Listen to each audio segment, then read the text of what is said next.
ప్రశాంతంగా ఉన్న గుడిలో పూజ అయిపోయి తీర్థప్రసాదాలు తీసుకున్నాక ఓ పక్కగా కూర్చున్నారు కాంతమ్మ, కన్నమ్మ, రాధమ్మ గారు. వాళ్ళు ముగ్గురు స్నేహితురాళ్ళు. గుడిలో కలుసుకుని కాసేపు ఆ మాట ఈ మాట, కష్టం సుఖం చెప్పుకుంటూ కాలక్షేపం చేస్తూ ఉంటారు తరచుగా. ఏమిటి కాంతం అలా ఉన్నావు డల్గా అడిగింది కన్నమ్మ. ఏం చెప్పమంటావు కన్నమ్మ? రాత్రి ఆవిడ గారు ఏం చెప్పిందో ఏమో, ఇవాళ పొద్దున్నుంచి మా అబ్బాయి చీటికి మాటికి నన్ను విసుక్కుంటూ చిరుబుర్రులాడుతూ ఉన్నాడు. అలాగే వెళ్ళాడు ఆఫీస్కి. ఏమిటోనర్రా కొడుకులు అనుకుంటాం కానీ అంటూ చెప్పి, నీ పనే హాయ్ కన్నమ్మ, కూతుళ్ళు పువ్వుల్లో పెట్టి చూసుకుంటారు అని నిట్టూర్చింది. ఆగాగు కాంతం, అలా చెప్పేకు. మొన్న మా అమ్మాయి వచ్చింది.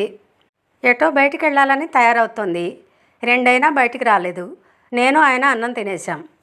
తిన్నాక తను ఎలాగో అన్నం తినాలని చెప్పి బోర్లా పెట్టవలసిన మూతలు వెళ్ళకిలా పెట్టాంట. పెద్ద రాద్ధాంతం చేసి దెబ్బలాడి వెళ్ళింది బయటికి. మరి దీనికే ఉంటావు? కొడుకు మంచివాడైతే కోడలు అత్తగారిని ఏమీ అనడానికి సాహసించదు.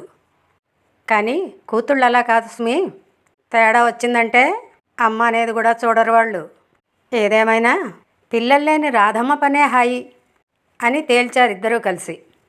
ఏమిటర్రా అన్నీ తెలిసి అలా మాట్లాడతారు? పిల్లలు లేని దాన్నని, గొడ్రాలనని, దానికి పనికిరాదు దీనికి పనికిరాదు అని నా చుట్టుపక్కల వాళ్ళు, సమాజం నన్ను ఎంత హీనంగా అవమానపరిచారో మీకు ఇంతకుముందే చాలాసార్లు చెప్పున్నాను కదా. అలా ఎలా అంటారు? పిల్లలు లేకపోతే అదృష్టం అని. కానీ ఒకటేనర్రా, మనందరికీ తెలిసిందే అది. అడ్జస్ట్మెంట్ లేకపోతే మాత్రం సంసారాల్లో ఇలాగే ఉంటాయి. చాలామంది వింటుంటే నాకు ఒకటే అనిపిస్తోందర్రా, బాధ్యత వహించాల్సి వస్తే ఎవరైనా ఒకలాగే ఆలోచిస్తారు అని. అంతకంటే ఏం లేదు అంది రాధమ్మ. అదేలే, వడ్లతో తట్టెండాల్సిందేగా అని తేల్చారు ముగ్గురు చివరికి.